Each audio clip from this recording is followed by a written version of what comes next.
You described during your interview that you believed Russia's attempts to interfere with our election pose a grave threat to our national security.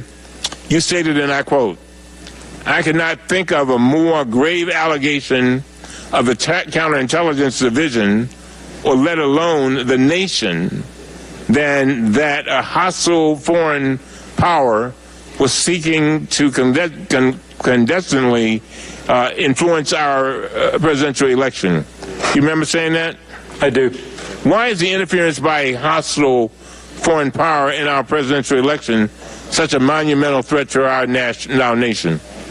I think when you look at the threat that represents, when you look at the threats facing the United States and what it means to protect the United States, the prospect of voting is the key core of who we are as a democracy. And there is no more important vote that we exercise as a people than the vote for the President of the United States.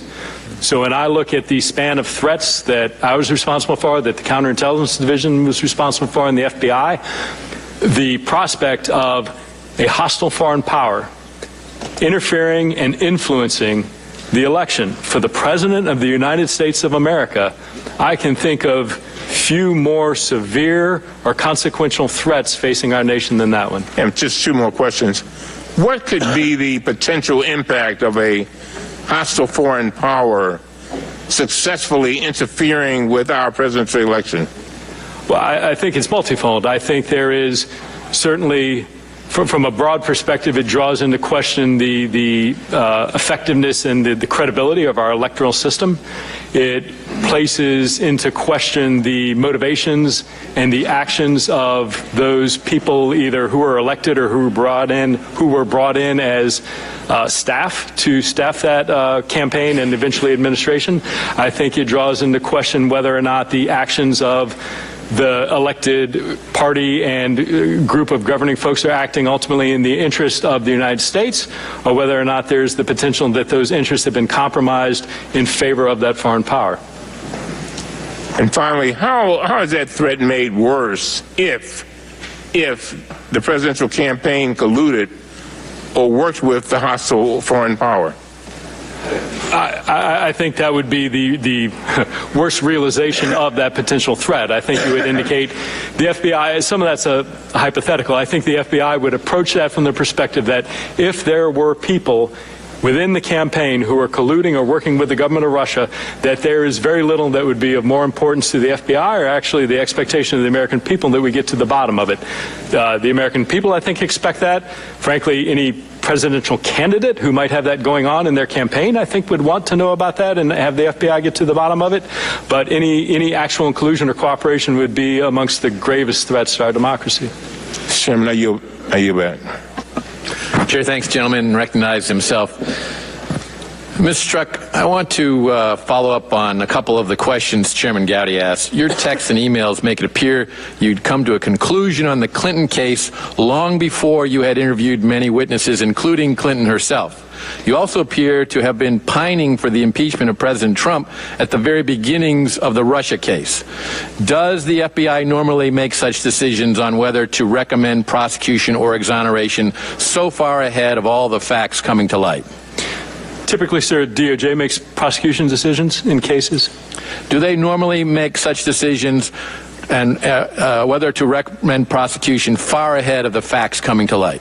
Sir, I don't think any decision, in my experience, the final decision is never made until the conclusion of the case. I think it is fair to say that in the conduct of investigations, particularly very large investigations with a lot of folks working on it, my experience is there comes a time, if you're worth your salt in the conduct of that investigation, an agent, the attorneys assigned to that will have a very good idea well before the case is concluded that there may or may not be demonstrable crimes, that there may... Let me ask you this then.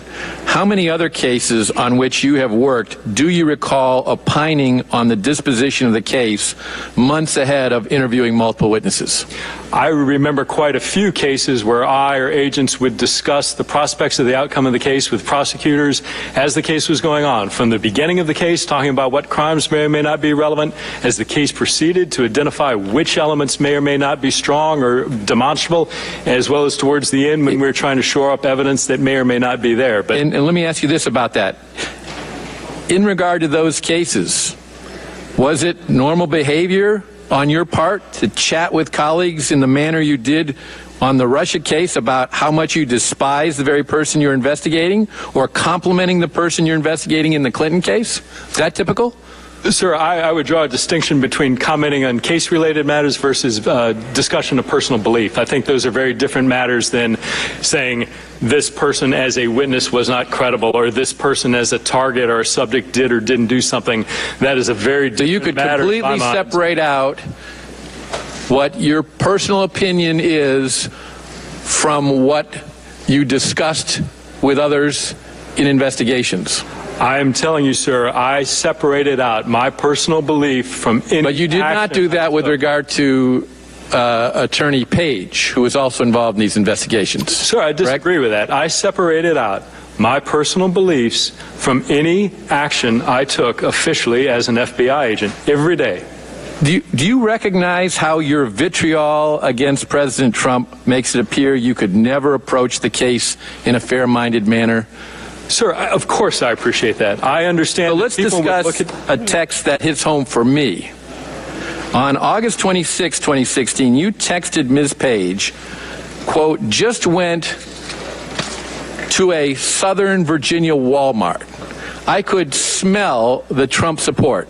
And smell is in capital letters, all capital letters. What does Trump support smell like, Mr. Strzok? Sir, that's an expression of speech. I clearly wasn't smelling one thing or the other. What I was commenting on is living in Northern Virginia. What does that mean? What I meant by that was living in Northern Virginia, having traveled 100 and 150 miles south within the same state, I was struck by the extraordinary difference in the expression of political opinion and belief amongst the community there. And you described that as smell in capital letters. Sir, that was a quick choice of words in a text. All right. So earlier, seen or heard. Okay. So earlier, you had texted Ms. Page on that another part of Virginia, Loudoun County, which is, I think, in Northern Virginia, is, quote, "still ignorant hillbillies," end quote. Is that what you meant? No, sir, not at all. That you consider Trump supporters to be ignorant hillbillies? Not at all. What did you mean by that? Well, sir, the first thing I'd tell you is a proud Fairfax County resident, there's a healthy sort of competition between Fairfax and Loudoun. Second thing I would tell you is that in no way did I or do I believe any resident of Loudoun County or Southern Virginia or anywhere else in the nation are any of those things. That was a flippant text. So do you understand the implications of this text when my constituents in Virginia read it? I do, sir, and I would ask you to tell them that was in some cases, certainly unfortunate use of words, that in no way do I believe that those things are what. Now, you and Ms. Page used personal phones and accounts to communicate. Have you turned over those communications to the Inspector General? No, sir. If not, why not? Sir, they asked, and working with my attorney, the Inspector General, and I arranged an agreement where I would go through my personal accounts and identify any material that was relevant to FBI business and turn it over. It was reviewed. There was none, and my understanding is the Inspector General was satisfied with that action. We know from text that you and Ms. Page would transition to iMessage and Gmail. Who determined that messages were only personal in nature and not business related, especially since you've just testified at length that a number of the communications that you have made on government communications devices were personal in nature? Sir, the broad context of what I used personal email and phones for was personal communication.